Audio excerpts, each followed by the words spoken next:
In golf, you have one job to do, and that is to get the club head from this side of the ball to that side of the ball as quickly as humanly possible. And everything else will largely take care of itself.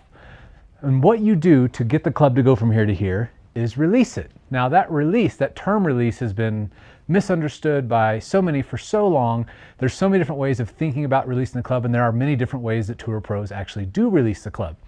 What I'm going to focus on today is what I believe the greats did in their golf swing, and what is the simplest, fastest way, most efficient way to get the club head from this side to that side, which I talked about in the introduction video about this idea of an endless conveyor belt. Now, there's lots of different ways that you can move this golf club from here to here. But the biggest thing is I want you to understand what is the fastest way, because the fastest way is what you're looking for. A lot of times golfers think that what they're really trying to do with their hands is to square the club face. And of course that is happening, but really what squares the club face is the release. And the release is something that you have to understand what it is you're really trying to do to understand both how it produces speed and how it squares the face. So the first thing we're going to talk about is what are the options we have to get the club from here to here? Well, we could turn our hips. Let's just imagine if the club was stuck to our belly buckle or our belt buckle. However fast I turn my hips, that'll move the club. It's only going to be able to move so fast. If I move my shoulders, I can still only get this club from this side of the ball to that side of the ball so fast. Or I can move my wrists. And obviously, it should come as no surprise that the wrists are going to be able to move the club so much faster than anything you can do with your body. So what we've got to really start to understand is what is the ideal way, the most efficient, fastest way to swing this club head from here to here. Obviously it's using our wrists, but what would that look like exactly? Well, I think David had it right when he was slaying Goliath with a string on the end of a stone. This motion is the most efficient way that you're going to be able to get this golf club to move really fast. And let me show you. If you were pretending that you had a rock on the end of a string, you would just move your wrist in this motion, and you would get that rock moving really quickly, and then you'd be able to sling it in. The same is true of the golf swing.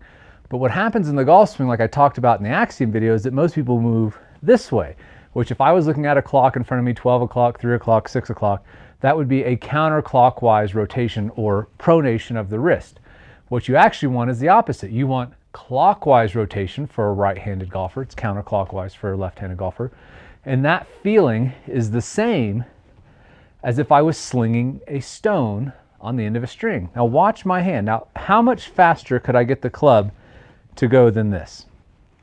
You know, if I try and turn everything with it, it's never going to go as fast as me getting this slinging motion of getting my wrist to rotate in what is obviously a clockwise fashion and getting that club to sling at the bottom. That's what we want to feel. And this is what that endless conveyor belt feel is like.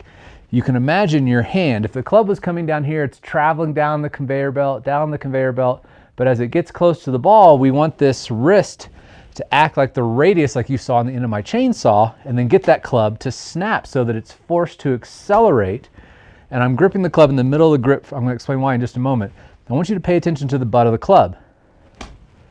Notice how quickly it's moving and how quickly the club is brushing against the grass. Now, physical effort wise, I feel nothing. My body's not doing anything, but I'm moving this club head very quickly. You can hear it clipping the grass, and I'm just using my wrist and I'm rotating it in this way.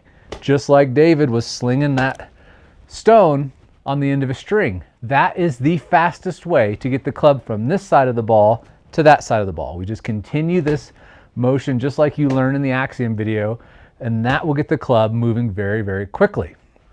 Now the trick to this is how do we get all of this stuff to work together to really produce that endless conveyor belt feel where the club feels like it's going kind of slow and then it snaps at the bottom. The trick to this is understanding where the fulcrum is in the golf swing. What I mean by that is, where is the club balanced at in terms of with your hands? Now, obviously the fulcrum, the true fulcrum point would be way down here, but we don't grip the club way down here. It's not going to give us much leverage, right? We want to apply force against the shaft to be able to accelerate it. And that is dictated by where we feel the fulcrum is on the club. In a lead side dominant pattern, as you've seen in old videos, I talked about this pinky being so important. The pinky is where the club is moving around, where that club head is rotating from or pivoting from. You want to have that pinky as high up the shaft as you can, because then that gets a lot of leverage and it allows the club to snap. In a trail side dominant pattern, it's very different, because we want to be able to apply force against the shaft with this trail hand and get it to swing around in this circle very, very quickly to get that snap at the end of the conveyor belt. To do that, it comes down to this guy. So what we're going to look at next is how to grip the club, where to feel pressure and why, so that you understand how to start getting this club to snap and getting the butt of the club. As you can see here, I'm exaggerating this, but watch the butt of the club. The ideal way to get that club to move fast would be for this to move backwards. That's kind of a strange concept and a strange feeling, and many of you may think, oh, it's a flip. Trust me, it's not. But once you get this club head to move back, or the butt of the club to move back, that's making this move further forward and faster in that direction. And that's all done by understanding the pressure point on this middle finger. So to start out, take a golf club, and I want you to hold it with just your trail hand and just the middle finger on your trail hand. And I'm going to move my thumb out of the way so you can see this. But you can see where the pressure of the shaft is sitting on in between my first and second knuckle on my middle finger. And I'm holding it up with the pressure of the pad of my right hand underneath my thumb for right now. This is where you're going to focus your golf swing on, is this pressure point right here. Now, if I put my thumb back in line, this helps me, it'll sit right over that same pressure point. Notice that? So that my thumb, the joint of my thumb is sitting right over that pressure point, and then my middle finger is, if I took it, or excuse me, my index finger is here just for balance and stability, because the club would feel very funky if I just held it with my thumb and middle finger. I'd have zero control. So this finger starts to crook around the edge to give me that sense of stability and control. So now, holding the club with just my middle finger, that pressure point, and my thumb, and you'll note that my knuckle of my middle finger is sitting to the side of the shaft, from my perspective, the left-hand side of the shaft. So that gets it more in the pressure point of in between those two first joints. And this is exactly where you see Tiger Woods putting tape on his finger all the time, is on that exact same spot.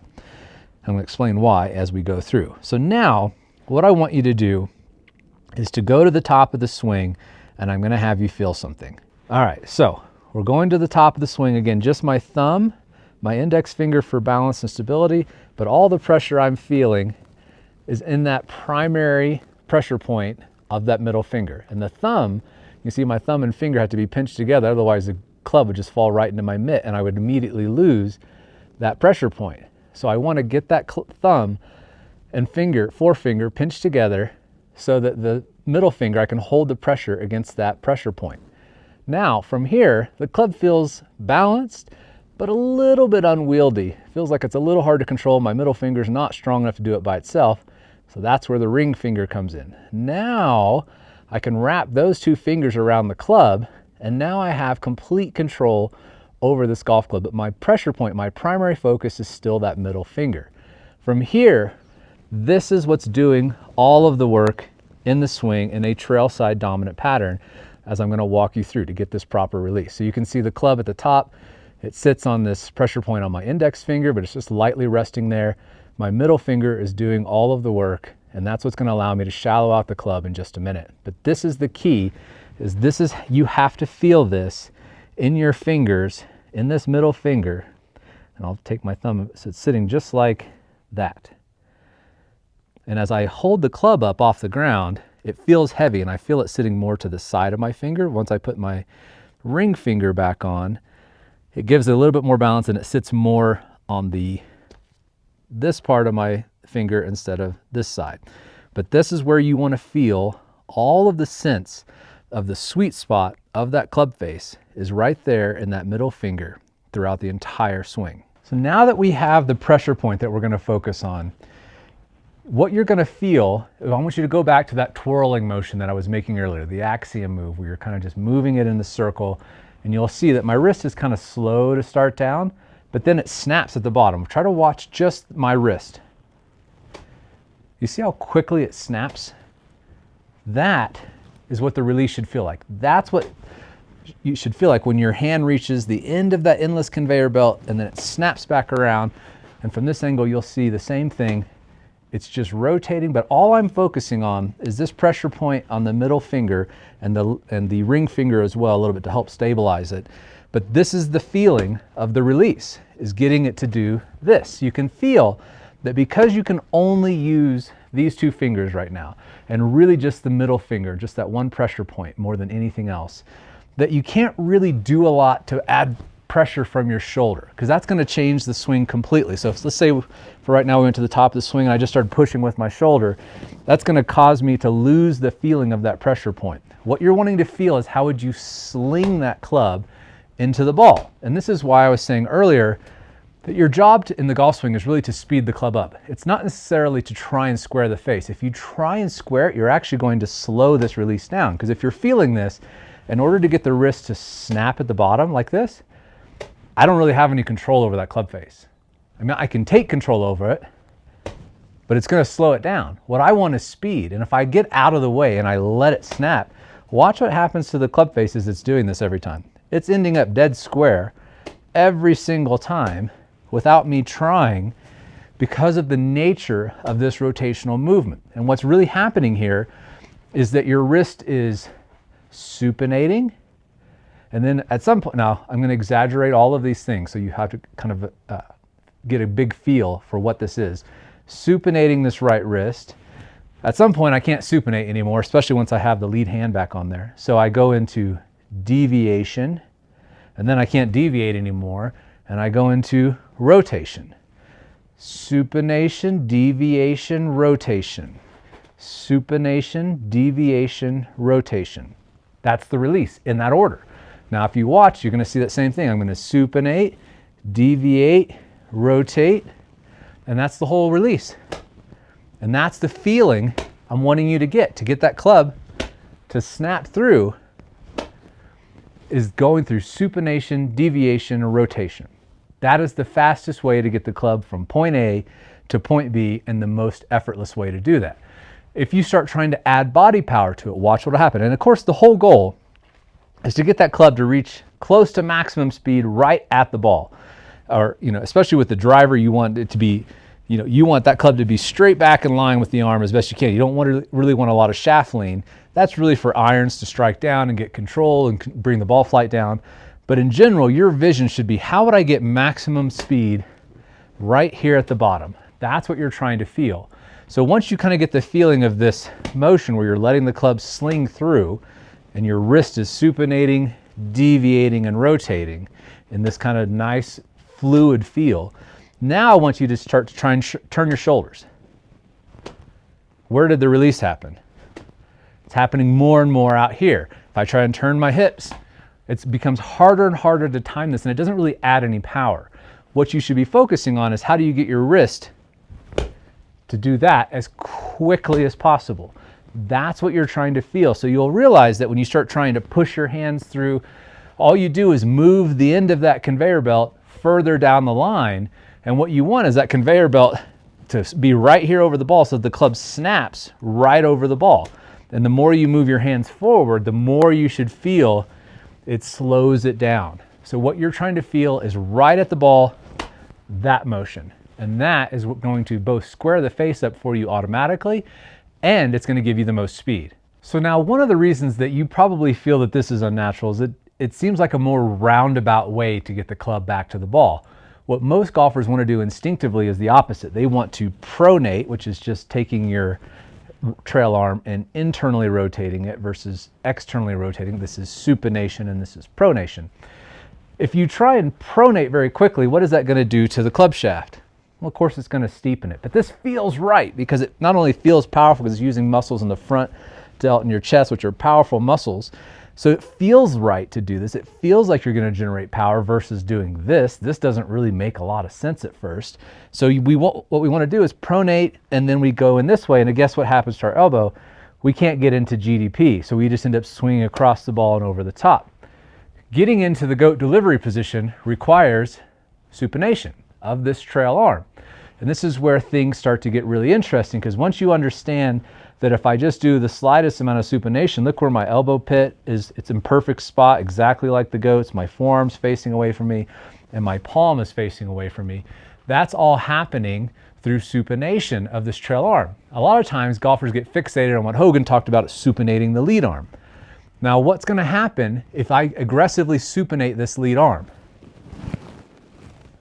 It's going to pull me straight out of GDP. So Hogan he was doing that right at impact, but certainly not early in the swing. Hogan shallowed it out just like you see in all the greats. And this is one of the things that you're going to finally start to understand how to do this in your own swing. If you've studied the swing much, you'll notice at the very top of the swing, really great ball strikers have the club going this way to start down. It seems kind of strange because the ball's over here. Why would you take the club this way to get back over this way? It's a roundabout way to get there, because we're trying to create this endless conveyor belt feel in 3D, which I'll talk about in a moment. From here, if I go to the top and I start pronating, the shaft immediately gets too steep and I start coming over the top. If I start supinating, which I'll explain why you want to feel this in a minute, this gets the club to shallow out, because all I'm doing is using my middle finger to swing the golf club. That's truly what it feels like, and that's what I want you to focus on. That's why we talked about the grip at the beginning. So from here, if I was only to swing down with my middle finger and keep the pressure point in this exact same spot throughout the entire swing, as I go to the top, if I start going this way, I lose that pressure point. I want the club to sit into that cradle of my fingers, and I want to supinate it so that it brings me straight into GDP. So once I'm here, all I've got to do is let that hand motion continue, the supination, deviation, and then it'll feel like my palm is coming in this way, and then it's going to snap over and release once it gets to the end of the conveyor belt. So let's see that again. So I go to the top, I'm holding it just with my middle finger, and then as I start to supinate just a little bit, as the club comes down, this is getting me into GDP. And from here, all I have to do is this, and this is the tricky part for most golfers, because what they want to do is this. Because again, these are using much more powerful muscles, but that's not, you wouldn't sling a stone off a string like this. You would do it like this. And that's the whole trick to it. The whole trick to getting into GDP and releasing the club correctly is doing the exact opposite of what you think you should, because it's completely counterintuitive to swing the club this way. We want to swing the club this way. This is what makes golf so hard. So once you get this feeling of getting that little bit of supination, you'll see how that shallows out the club. The club's actually going back towards the mountains back behind me. I'm not trying to get it immediately to the ball. That's all pronation. That's a death move. It costs you a ton of power. You'll never be able to square the face consistently. So if I go this way, now I'm in GDP. And all I got to do is just let that palm feel like it's going to face the sky for me, because it's facing out away from me. And as it continues to go through, my release is this way, not this way. And as soon as you feel that for the first time, the light bulb's going to click. You're like, oh, that's how the club's brushing the grass. Notice how I just kind of skim the grass versus making it dig in there really hard. It's because I'm going this way with my wrist. So now start figuring out how to put this into your golf swing as a whole. If we get into GDP, since this is the last thing that we really can kind of check before we really unleash everything, we want to be able to make sure we can get in this position consistently. And the trick to that is starting here. So if I just start with my trail hand in GDP, my arms internally, or excuse me, my elbow is pointing out away from me, my arms into my side, and my wrist is supinated there. If I just went back to the top, keeping this exactly where it is, and this will probably feel different because most golfers want to get their arm this way. But if you start in GDP, because you know you've got to get here, well, how would you go back from here to easily get back into that position? That's what I'm trying to feel, is going here, and that lets me know what I should be doing in the backswing, because I know I have to get here, and I know I've got to get this club moving away from me to start this release. Then all I need to feel is GDP to the top, and then I can go down to address and know this is how my arm has to work throughout the whole swing.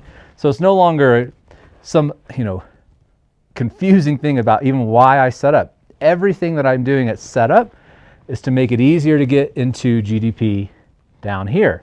So when I'm setting up with my arm, I don't set up with my arm like this. I set up with it like this because I want that elbow pit to be able to get right here, because that's what's going to allow me to release the club in a feeling that is more under. I think of it as an underhand toss versus an overhand throw.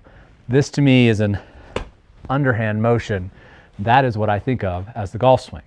As I mentioned, this motion of this clockwise rotation and supination and getting the arm into this kind of weak passive position, this doesn't feel very strong. But again, what you're trying to do is get this club head to rotate in the quickest way possible, to move the quickest way possible. And what you're really trying to feel for that is that you need to stay back. If I go this way, as you saw in lessons that I've used the tempo keying with, most golfers release the club really late, way out here. Why is that? Well, one, they're trying to force the club through with their body and their arms instead of letting the club release, and it needs to start releasing from way back here. Like this is the throwing from the top motion. I'm trying to get this club out away from me as soon as I can, because I want that club to release at maximum speed down here, not way out here. Doesn't me no good. To feel that, what you're trying to really do is stay back, not turn through. And that's what most golfers do. So when you get the feeling, again, you've got to get the idea of this conveyor belt working down this way, and then there's the pulley or the roller at the end of the conveyor belt's right here, and you want your hand to feel like it snaps that club head like this. And that's why the fulcrum is so important, because that's the feeling that you want to feel that the club is pivoting around, is this middle joint on your right hand. So when we go back to that twirl drill and we do it with both hands, what you're going to have to feel in order to get this maximum speed and staying back, because if I go forward, all I do is I move the bottom of that conveyor belt forward. I want it to be way back here, so I've got to stay back in order to get that club to release properly. So now to get at the feeling of that fulcrum, with your middle finger of your right hand, your left hand or lead hand has to be what's going to feel like completely passive in this motion. Because if you try and tighten up at all, you're going to lose that whipping motion that we had earlier when we were just feeling just our finger. You can feel the club snaps through really quickly. And this is really the trick. When golfers look at my swing and they're like, there's no way you're swinging that fast. And then I slow it down and show them the swing speed radar. I'm like, oh, okay, it is really that fast, but it looks slow because my body's moving slow. All I'm trying to do is get speed from my fingers. My hands and my wrists, that's all I care about. The rest of me can move really slow. As long as I get this snap to happen right here at the bottom, that's all I care about. So to get my lead hand involved with this motion, it has to be dead. It has to be super, super passive, because if it's not, it's going to slow this down. So I get my lead hand on here and it's very quiet. All I feel is my middle finger, and the rest of my fingers on the club are very, very light. But I'm holding it relatively firmly with my middle finger. And now let's see if we can get that same motion. You'll feel as I go stay back, that gets that conveyor belt further out, gets that pulley to release it. And my wrist is very soft. You can see my left wrist, it just has to be responding to what this middle finger is doing. And what this middle finger is doing is acting again as the fulcrum. So what I'm trying to do is actually get the club head to pivot around my middle finger, which allows me, as I'm throwing it and adding force to the shaft as it's going this way, pivoting around that middle finger, that gets the handle of the club moving backwards. Now, technically, it's not doing that. It feels that. I'm not actually getting my hands to do this. I wish I could, but it's just not going to happen. But that would give me the most speed, is being able to apply force this way and this way. But of course, as we shift our pressure forward and we're moving this way, I'm still going to have all the shaft lean I need at impact, but I'm trying to get my hands to snap as quickly as possible. From up the line, it's a little easier to see this. So I shift forward, my hand is still, I feel like I'm working the club down this way. And as it goes this way, my left wrist, I'm trying to get this left wrist to be able to break down as fast as humanly possible, just like what you saw with Bobby Jones's swing. Bobby Jones' swings look super effortless because he's just snapping the heck out of those wrists at the bottom. And what it feels like is it's pivoting around this middle finger. This is why this middle finger is so important. And as we get to talking about this in the whole swing in just a minute, it'll make even more sense. But I want you to practice that twirling motion, this axiom motion, with both hands on there, and feel that your left wrist has got to be soft and it will rotate and release quicker. Now, one of the things that you're going to see, it's like, wait a second, I know that my left wrist is supposed to be flat at impact. I struggle with scooping, etc. You struggle with scooping because you're pronating. You start taking your hand and you're going this way with it early, that's going to break this thing down. I'm supinating. What does that do to my left wrist? I'm exaggerating this again, of course, but it bows it. If I go this way with my right hand, look at my left wrist. It's both bowed and deviated. That's the most stable position for your wrist to be in at impact. But I don't try to do it with my left wrist. I'm doing it with my right, with my right middle finger and throwing the sweet spot of the club head. As I throw it back this way, it deviates my wrist, gets it flat, it's in a perfectly stable position, and then I get that puppy to release as fast as possible. The whole time this left wrist isn't doing anything active. I'm not trying to bow my wrist. I'm not trying to supinate my wrist. I'm trying to supinate my right wrist, my trail hand, in order to get that club to release very quickly. Now, once you have the basic feeling of this axiom motion of getting that right wrist to rotate in the opposite way you think it should, it's rotating the club head away from the ball, but that's what allows the club head to sling into it. Then what we want to do is practice this from GDP with both hands. So now, again, all your focus is really on that pressure point on that middle finger. I'll explain why in a moment as we get further into this. I'm helping support it with my ring finger. My index finger is providing some stability, and my thumb's keeping the club from falling into my mitt at the top of the swing. The left hand's just there for stability, okay? So now, from GDP, take a little swing back and then release it. And what you'll find is that you want this trail shoulder to work down, never out toward the ball. That's going to change the bottom of your conveyor belt. That's going to cause the club to release late. What I want to feel is I imagine the end of my conveyor belt's right here. So the club's working, the butt of the club's working down that conveyor belt, and then I want it to snap back up and feel as if it's working back up the other side of the conveyor belt as fast as possible. Again, it's a visual, it's a feel. The club head's not actually doing this. It's not how our bodies work. But the feeling, once you get the wrist to snap, is exactly that. You can see I'm, again, exaggerating this, but the club, I'm feeling that the butt of the club is working back away from the target, pivoting around my middle finger of my trail hand. From GDP, you can start to feel this. So just get your arm perfectly in this position. It's going to be close to your body, connected, the elbow pit's out, the palm is out. And now go back to just go back a little bit. And then instead of trying to go this way like most golfers do, start trying to supinate, deviate, and rotate. Feel this motion, but you really can't, I don't want you to try and think through supinate, deviate, rotate. This is a natural feeling, just as if you were twirling that club. You can't really do this enough to get the feeling of, like I just literally holding it with my middle finger and get that club to just snap at the bottom as quickly as possible. So now, as I'm doing this, from GDP, take it back a little bit and then release. And I keep getting that feeling of the club going this way. And of course, that's an exaggeration. I would never be able to get here because as I'm in this position, my hands are going to also rotate. And that's why this trail shoulder staying back is so important. Because if I turn it through, look what happens to the club face. It will stay open. But if I stay back, the club has to turn over. I can't keep going like this. It doesn't make any sense. My wrists have to rotate. So when you're looking at it from this perspective, I'm going here, there. Keep that trail shoulder back. Get the club working this way, clockwise for a right-handed golfer, and start to get the feeling of how you would get your wrist to snap. So again, I'm exaggerating, supinating, deviating, rotating, lead wrist breaking down, club feeling like it's pivoting around my fulcrum of my middle finger. That is the whole release. Now, one thing that may not be clear to you at this stage is why do we want the club to move away from the ball in order to get it to speed up? Again, understand that once you start out here and you take the club back with your wrist, look how much wrist angle I've put in my swing. That's a lot. The club's moved from here to here just with my wrist. And now the whole downswing of getting all of this to unleash and get back out in front of me happens in less than a quarter of a second. You need time. Time is what we're trying to buy here. And if you start turning your shoulders fast, you don't have enough time to get that club back out, to get the club in line with your left arm. It's never going to make a straight line. It's going to be like this, face is going to be open or what have you. So what you're really trying to do is buy time for that club head to reach maximum speed. That is the goal. We're trying to produce the most amount of speed with our wrists humanly possible. And to do that, we need to both start releasing it at the top, but we also need to stay back. And that's why you'll see most tour players, especially with a driver where they're not trying to hit down on the ball, as they come down, their heads will actually move this way quite a bit.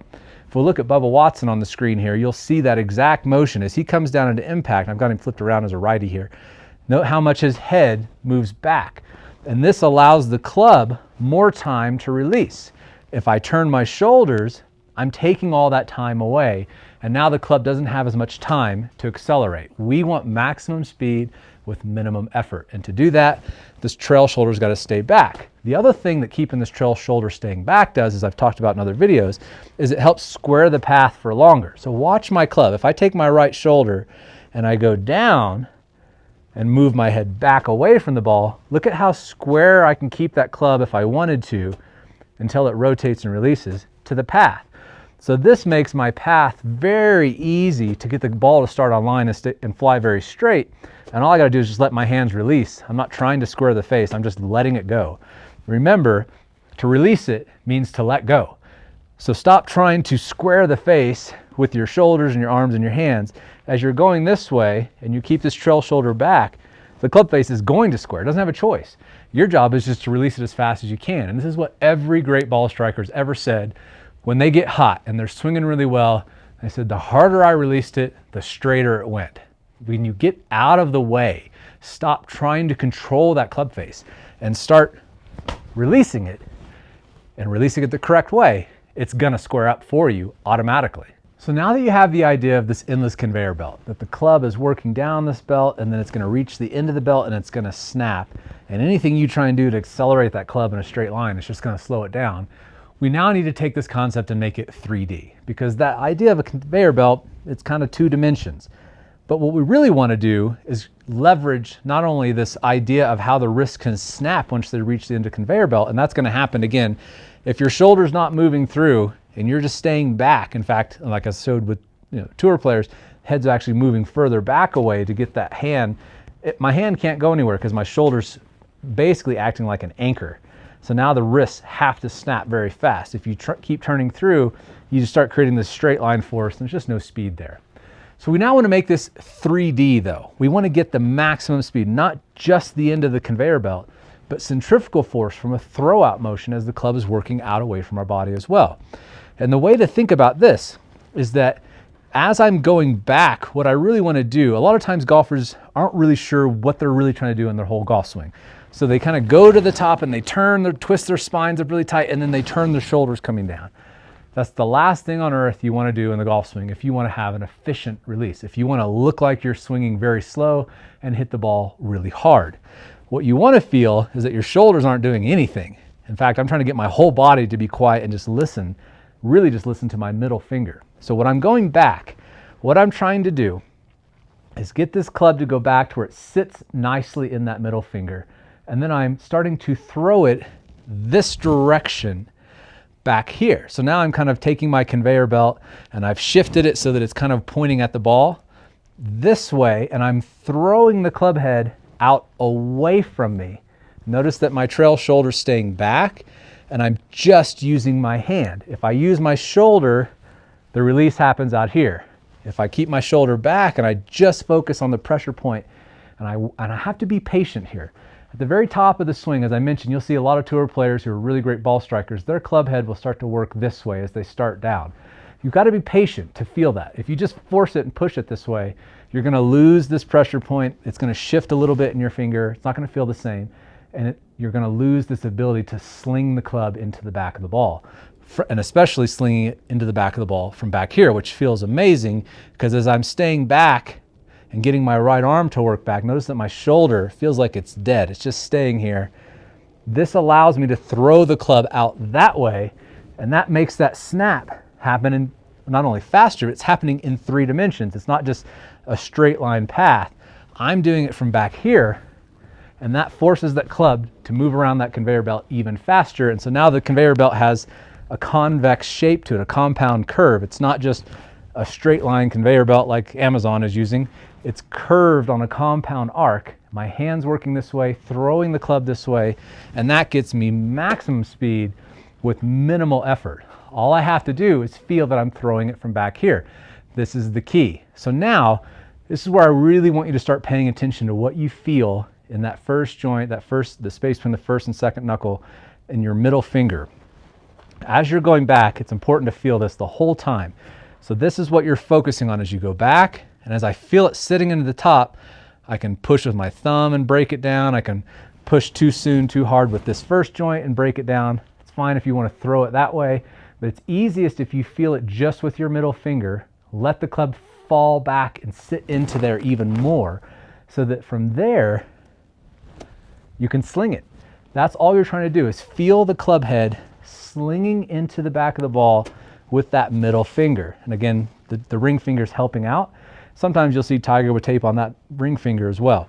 But that's the feeling of getting that club to sling into the endless conveyor belt from a deep perspective. So when I take the club back, as I talked about in the last video, the throw the club head, where I kind of want you to practice with the staggered stance, this helps you get that feeling of throwing the club out this way. A lot of times golfers are fixated on turning way out here, or finishing their follow through. I couldn't care less about that. My golf swing is done right there. And the fact that I get pulled around to there is purely because of the force of the club is yanking me around. But if I could stop right after I hit the ball, I would. I'm not trying to turn around to get to a full follow through. I'm never, ever trying to do that. I'm trying to stay back here, throw it, and then if the club pulls me around there, it pulls me around there.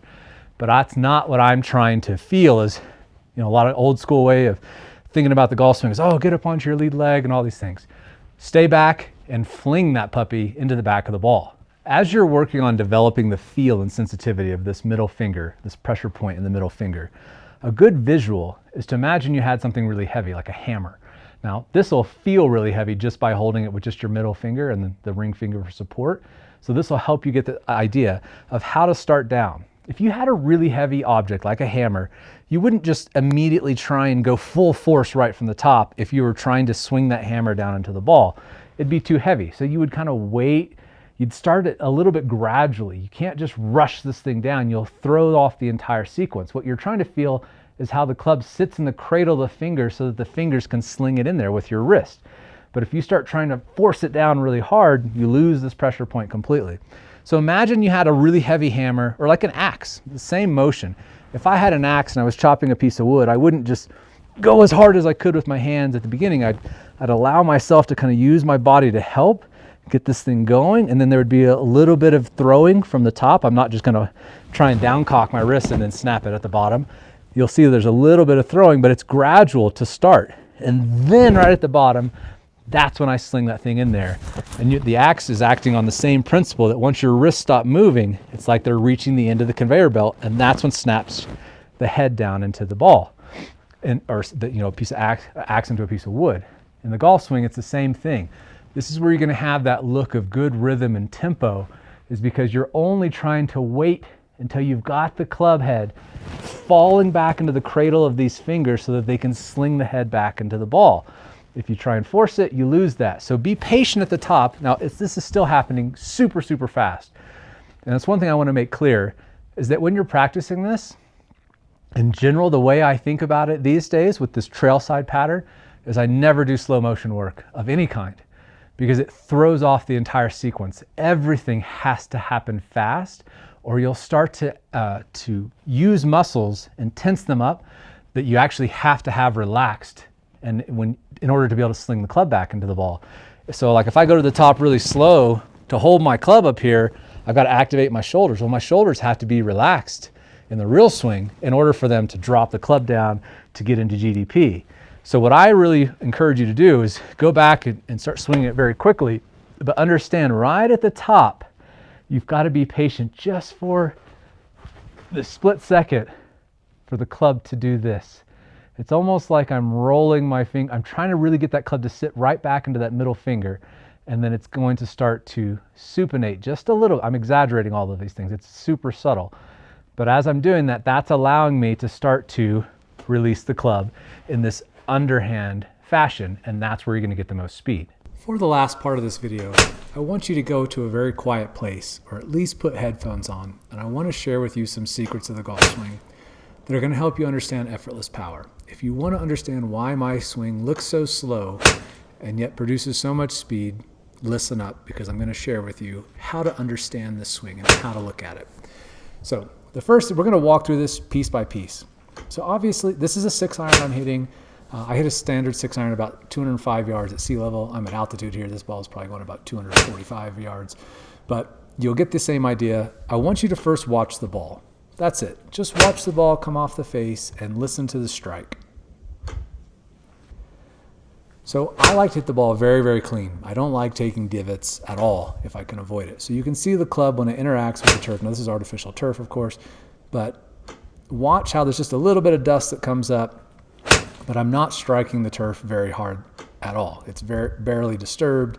I'm trying to pick the ball relatively very, very clean. And that's what creates the sound that you hear of that strike. You can hear how the club gives a nice little crack to the ball, and then the ball rockets off the face. But it doesn't look like I'm swinging very fast. You'll note that my balance is very relaxed. I don't look like I'm struggling for my balance. The reason for that is I'm not turning my body. I'm not trying to move my body to try and create speed and power. I'm simply throwing with my fingers. And my body is just stabilizing and supporting the club from there. That's it. So let's now begin to look at this a little bit more in depth. So let's first focus on my hands now. I want you to try and just focus on my right hand throughout the entire swing. Okay, watch it going back and through. It's kind of hard to see, isn't it? Watch it again. Watch just my right hand. You really can't pick it up again until the follow through, right? You can see it going back. You can see it at the top of the swing, and then it kind of disappears. It's because my hands are moving very fast, but my hands are moving fast because I'm throwing the club head, the sweet spot of the club head, at the ball very quickly, and the club head is helping pull my hands through. I'm not trying to move my hands. And the reason you can know this, watch my shoulders now. So let's just watch the shoulders. Do my shoulders look like I'm turning them like Bryson DeChambeau, like I'm trying to turn my shoulders as fast as I can? Doesn't look like that at all. And that's why my balance looks so good that some of you remarked on YouTube video when I posted this, is that I'm not fighting my balance because I'm not trying to move my body. My body's very quiet. You can see my shoulders are very quiet. But again, when you watch my hands are moving very, very quickly. That's the trick to this, is that my body is slow because the only thing that has to move fast is the club head.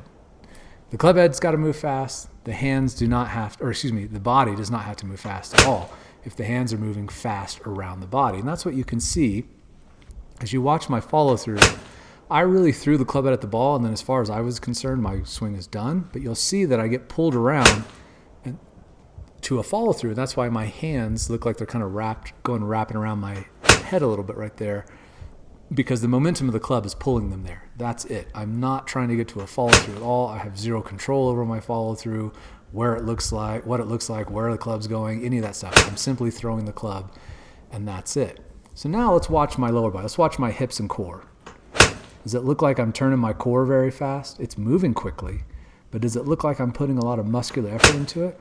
Nope. In fact, what I'm trying to do is actually putting moves in here to disable my body. One of the things you'll note, watch my right leg as I go back. My right leg is going to straighten. This actually takes power out of my right leg because I'm trying to avoid pushing off of that right hip to drive that right shoulder through the ball. I'm trying to keep the right shoulder back, and if I push hard off my right leg, that's going to turn everything through, and that's going to slow my release down and make it happen too late. I'm trying to release the club back here behind me by the camera in order to get it to fully release at the ball.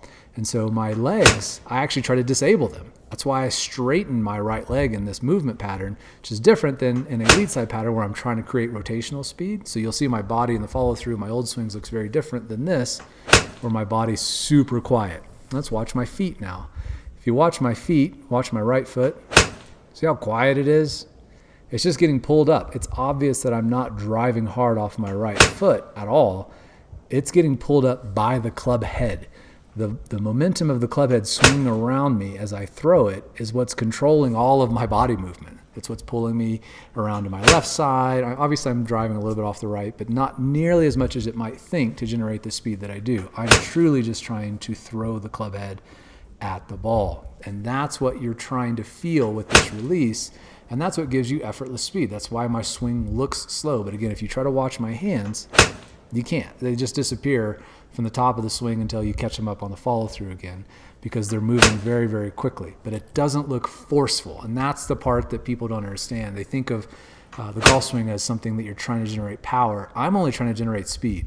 That's all I care about. I want quickness. I want my club head and my hands to release as fast as humanly possible.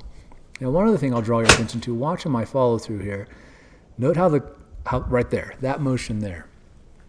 Watch again. So after my follow through and I kind of do this, that's the club falling back into my middle finger. I've ingrained this motion so much. I don't think about this, but as I get into that kind of little relaxed, I don't know what you would call that. Maybe you guys have a good name for it. The post follow through, the pose, looking at the ball flight, that the club's falling back into my middle finger. It's just sitting there. I'm trying to sense that right pressure point on my middle finger the whole time throughout the entire swing. And that's exactly what you're seeing in this release, is that once I get here, I feel it right there at the top. My left hand completely dead. Completely dead. Now, of course, as you get used to this follow through or this release pattern, you can start using the left arm. You can start adding more force here and there, doing all sorts of things. You can speed up your rotation. I'm trying to give you the big picture, the broad strokes of getting the feeling of this more or less throwing underhand release and getting that left wrist to break down. That's what I'm trying to get you to feel. And so the whole time I'm focusing solely on that middle finger, and then instinctively when I get into this post follow through, the club falls back into that middle finger. And my left wrist, again, it's not doing anything. If I do anything with it, I slow it down or I shut the face down. This is all done with the right middle finger. So hopefully this helps you understand where speed comes from. I'm throwing the club's helping accelerate my hands, and then they work synergistically. As the faster I throw the club head, the faster my hands go, the faster I can get my hands to go, the faster I can throw the club head, and so on. But my body doesn't have to move fast. It does not have to be aggressive to hit the ball a proper distance with the club. You can swing what looks very slow and have a very balanced follow through, a very relaxed body, a very easygoing swing, and pure the ball on every shot. And that is part of the key too. As you start using this trail hand release pattern, it should make it easy to square the face, because you're trying to do the opposite of what most people are trying to pronate to square the face, and it actually just causes the opposite problem. As you're supinating and getting this kind of like windmill effect where the club's twirling around and rotating under to square the face, as I demonstrated earlier, that squares the face very easily. It makes it easy to hit it in the center of the face. And that's another reason why I hit the ball as far as I do, is I'm hitting the ball right in the center of the face with a very square path and a very square face. And you can see the ball flight, it doesn't move. I don't put curvature on the ball. If I do, I hate it. I generally don't like doing it. This is my standard shot. Everything I try to hit is exactly the same. And the reason, I just started playing again, as you guys saw. I'm back to a +3 already, and I'm certain that's going to trend quite a bit lower this summer. And part of the reason for that is I don't have to practice 9 different shots. I don't try to hit the 9-ball pattern that Tiger does. I hit 1 shot, because I don't have 9 times as much time to practice. I don't have that much time. I don't want to have to practice a high cut and a low cut and know the difference in yardages. That's really what it comes down to. I'm trying to hit the ball the exact same distance, every single time. So I hit the same trajectory, same spin rate, same flight pattern. I'm trying to hit it dead straight every time, which is really easy to do releasing it like this, as you get the feel for it. When you stop trying to pronate your wrist to square the face, or stop trying to square the face, period, just get it in the ballpark at the top and then do the clockwise axiom motion that you learned here, the club face squares up. So I don't have to try and square the face. And that's why another reason I don't try and shape shots, apart from not having the time to practice, is that this just feels really easy to hit the ball straight every time, because I'm not trying to do anything other than just release it the exact same way. So I don't have to practice a bunch of different shots. If I have to curve it, I will. But my goal with this 6-iron is to hit it 205 yards, exactly the same every single time with the exact same ball flight. The less my body moves, the more quiet and stable it is, the easier it is for me to hit it the same distance every time. The easier it is for me to hit it the same trajectory, the same spin rate, the same ball flight, all of those things. So that's what I want to help you understand, is that when you're releasing properly, it doesn't need to be some aggressive body, I keep using Bryson. I'm a fan of Bryson, but I don't ever want to swing like that. I got a bad body. So I want to swing as effortlessly as humanly possible. And the most effortless way to do that is to get your wrist to release as fast as possible. And I hope this video helps you understand that.